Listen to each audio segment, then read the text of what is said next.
Olá, seja bem-vindo mais uma vez aqui ao canal CNB Notícias, as informações da política do nosso Brasil para você que acompanha a gente. E se você não acompanha ainda, está chegando agora, te convido a se inscrever e ativar o sininho das notificações. Não perca os próximos vídeos. Se você gostar, deixa um joinha, fico muito feliz com isso. Também compartilhe e comente, que o seu comentário é muito importante. Vamos às informações, mais uma vez aqui para você ficar sabendo de tudo que está acontecendo em Brasília, no nosso Brasil, na nossa política. Olha, gente, José Dirceu, quer Lula e o PT no poder por 3 mandatos. Segundo o ex-guerrilheiro, o petista é o único que possui condições de liderar o Brasil. É isso mesmo, o ex-ministro, ex-guerrilheiro, ex-presidiário José Dirceu reapareceu com a volta dos companheiros do PT ao poder. Você sabe como é que é quadrilha, né? Quando aparece um, aparece mais um monte. Em entrevista à Rede TV, ele disse que um mandato de 4 anos de governo nas mãos do presidente Lula é pouco. A retomada do projeto de poder do PT deve durar 3 mandatos consecutivos, incluindo a reeleição de Lula em 2026.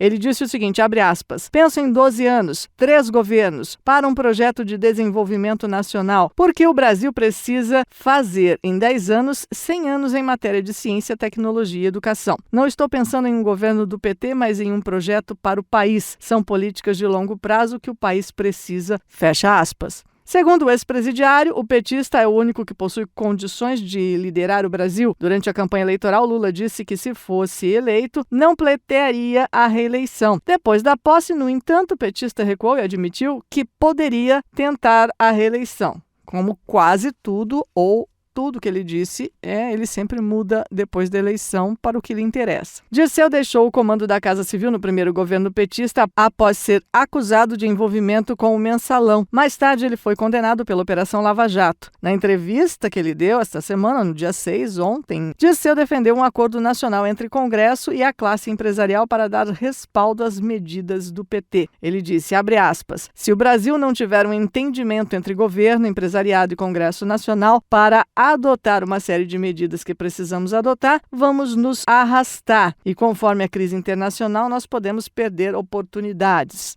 Fecha aspas. O ex-guerrilheiro também ficou ao lado de Lula nos embates com o presidente do Banco Central, Roberto Campos Neto. Ele disse que o presidente tem toda a razão em criticar Campos Neto. Por fim, ao ser interpelado sobre seus problemas com a justiça, Dirceu disse que foi condenado sem provas no Mensalão e que a Lava Jato se transformou em um processo de exceção sumária e político. Comenta aqui sobre essa fala do José Dirceu e a ideia dele de 3 mandatos. Eu não entendo direito muito bem como ele vai querer fazer o 3º mandato, tendo em vista que a nossa lei só permite uma reeleição, ou seja, 2 mandatos seguidos. O 3º mandato, não sei quem seria a próxima Dilma. Comenta aqui nos comentários que eu quero saber a sua opinião. E o desmatamento no primeiro trimestre de Lula, os primeiros 3 meses do governo petista, bateu recorde no Cerrado e tem o 2º pior índice na Amazônia. Isso porque eles criticaram tanto na época do Bolsonaro e, no entanto, em apenas 3 meses, está com um índice péssimo.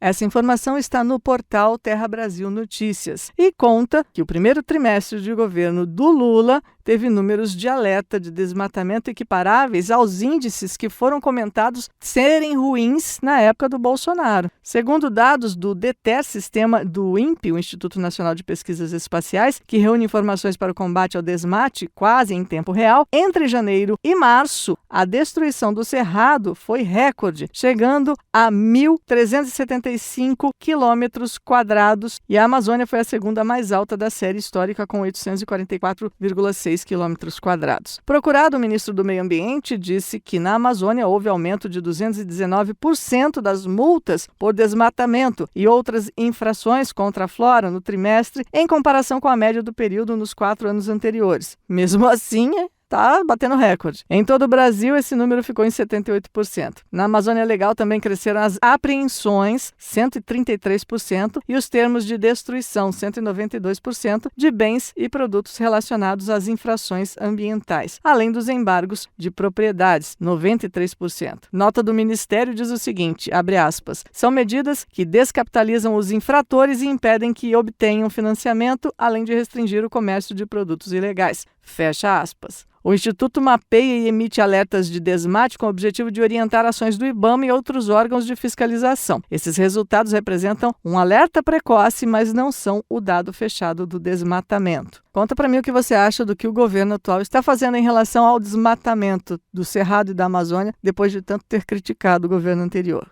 E a última informação é do STF, que pode anular a eleição de 7 deputados. O Supremo Tribunal Federal, STF, começou a julgar nesta sexta-feira, dia 7, feriado, 3 ações que podem anular a eleição de 7 deputados federais. A análise acontece às vésperas da aposentadoria do Lewandowski, que é relator do caso. O fato de a decisão de 11 ministros alterar a composição da bancada da Câmara, fazendo com que partidos percam deputados, preocupou o Congresso. Na semana passada, o presidente da Câmara, Arthur Lira, reuniu-se com o Lewandowski para tratar sobre a questão. A eleição desses parlamentares está sendo julgada no plenário virtual do Supremo, em uma sessão que deve durar até sexta-feira, dia 17. As 3 ações foram movidas pelos seguintes partidos: Rede, PSB e Podemos em conjunto e PP. As 4 legendas interpelam o cálculo de vagas das sobras eleitorais elaborado pelos tribunais regionais eleitorais. A conta determinou quais deputados foram eleitos. Segundo a Academia Brasileira de Direito Eleitoral, a maioria dos deputados afetados seria do Amapá: Silvia Wayap, do PL, Sonise Barbosa, do PL, professora Gorete, do PDT e Augusto Púpio, do MDB. Os demais são Lázaro Botelho, do PP do Tocantins, Gilvan Máximo, do Republicanos do Distrito Federal e Lebrão, do União Brasil de Rondônia. As 4 legendas também interpelam uma lei de 2021 que alterou as regras de sobras eleitorais, vagas que restam depois da divisão pelo quociente eleitoral.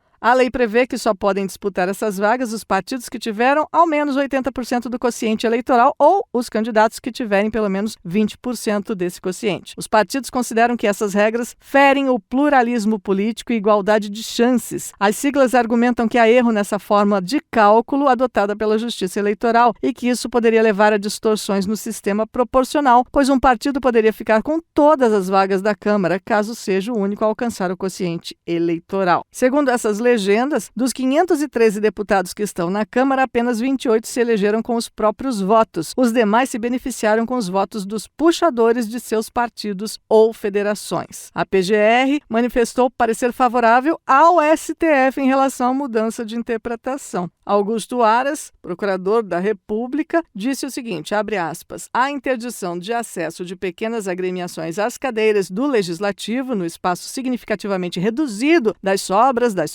além de contrariar o pluripartidarismo político, implica redução desproporcional do acesso mais igualitário possível das minorias participativas no processo eletivo. Fecha aspas. Esse povo fala difícil, né? Mas eu quero saber a sua opinião a respeito dessas discussões para que haja uma igualdade melhor aí nas eleições. Afinal de contas, é um número muito grande você considerar que dos 513 deputados que estão na Câmara, apenas 28 se elegeram por votos mesmo. Os outros foram arrastados, né? Puxados por suas legendas. E eu não acho isso justo, mas essas leis, esses quocientes que eles fazem lá, tem aí uma série de regras que podem muito bem ser atualizadas para que isso melhore e que os pequenos partidos que não tem quem os puxe possam ter oportunidade, principalmente para levar as minorias até a Câmara e representar o povo. Conta para mim o que você acha, que em breve a gente volta por aqui com mais informações. E não esquece de deixar um joinha para mim, tá bom? Até o próximo vídeo. Tchau, tchau.